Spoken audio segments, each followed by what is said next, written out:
प्रभु जी कैसे हैं? सब ठीक ठाक हैं तो? प्रभु जी आज हम लोग बात करेंगे निराकार ब्रह्म के बारे में।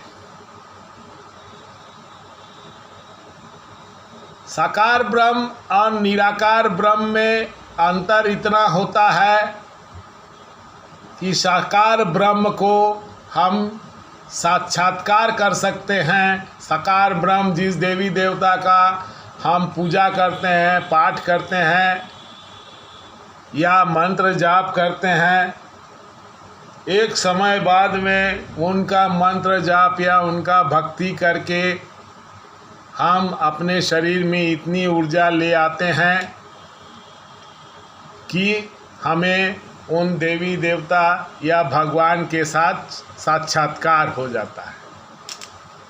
इसी कारण इन्हें साकार ब्रह्म कहा जाता है।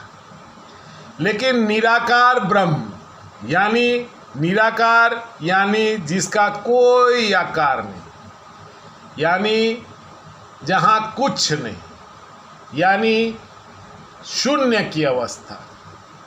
ये एक ऐसी अवस्था है जहाँ पे साधक सृष्टि के साथ में विलीन हो जाता है और वह अपने शरीर में इतनी ऊर्जा ले आता है कि वह सृष्टि के ऊर्जा के साथ में पूरी तरह से विलीन हो जाता है और वह सृष्टि में पूरी तरह से विलीन हो जाता है।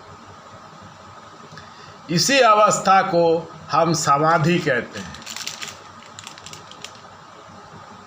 निराकार ब्रह्म यानी जहाँ कुछ नहीं, यानी शून्य की अवस्था, यानी सबसे श्रेष्ठ ऊर्जा जहाँ से जो उसके आगे और कुछ नहीं, जहाँ सिर्फ ऊर्जा और कुछ नहीं। इस अवस्था को हम निराकार ब्रह्म कहते हैं।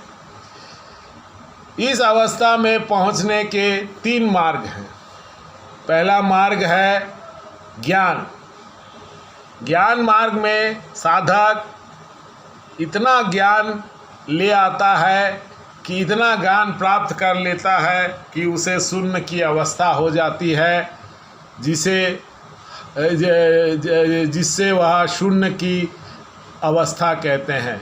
अल्बर्ट आइंस्टीन, सीबी वेंकटरमन या और भी बहुत बड़े बड़े वैज्ञानिक हैं जिन्होंने ज्ञान मार्ग से शून्य की अवस्था को प्राप्त किया। दूसरा मार्ग है भक्ति। भक्ति मार्ग सिर्फ सनातन में ही है। इस मार्ग में साधक देवी देवता या भगवान, जिसे हम शिव जी, गणेश जी, राम जी, हनुमान जी या कृष्ण जी या माता दुर्गा, माता काली, इनकी भक्ति करते हैं और भक्ति करते करते हम अपने शरीर में इतनी ऊर्जा ले आते हैं। पहले तो हमें उनका साक्षात्कार होता है और साक्षात्कार के बाद में हम आस्ते आस्ते निराकार ब्रह्म की ओर जाते हैं और सृष्टि के साथ में विलीन हो जाते हैं।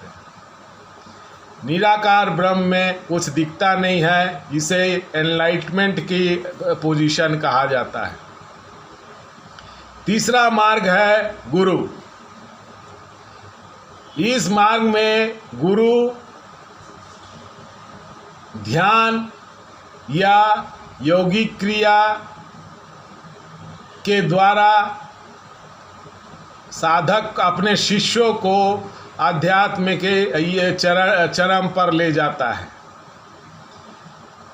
इसमें गुरु शक्तिपात भी कर सकते हैं। ध्यान के बहुत मार्ग हैं, जैसे श्वासों का ध्यान या फिर आपका नाद योग या चक्रों का ध्यान। 108 मार्ग हैं जिससे हम आध्यात्म के चरम पर जाते हैं। लेकिन इसमें गुरु का होना ज़रूरी होता है। गुरु ही रास्ता बताते हैं, बता के सही रास्ता बताकर आध्यात्म के चरम पर ले जाते हैं, यानी निराकार ब्रह्म में साधक जाके विलीन हो जाता है। दूसरा है योगिक क्रिया। इसमें गुरु योगिक क्रियाएं सिखाते हैं, जिससे योगिक क्रियाओं से कुंडलिनी को ठोकर मार के जगाया जाता है और 108 चक्रों में इतनी ऊर्जा पैदा कर ली जाती है कि साधक की कुंडलिनी सहस्रार में जाती है और सहस्रार में जाके वह सृष्टि के साथ विलीन हो जाती है। निराकार ब्रह्म के पास जाने के 3 रास्ते हैं। एक हो गया ज्ञान, दूसरा हो गया भक्ति और तीसरा हो गया गुरु। प्रभु जी आज के लिए बस इतना ही। मेरे चैनल को सब्सक्राइब कर दीजिएगा, लाइक कर दीजिएगा और शेयर कर दीजिएगा। धन्यवाद।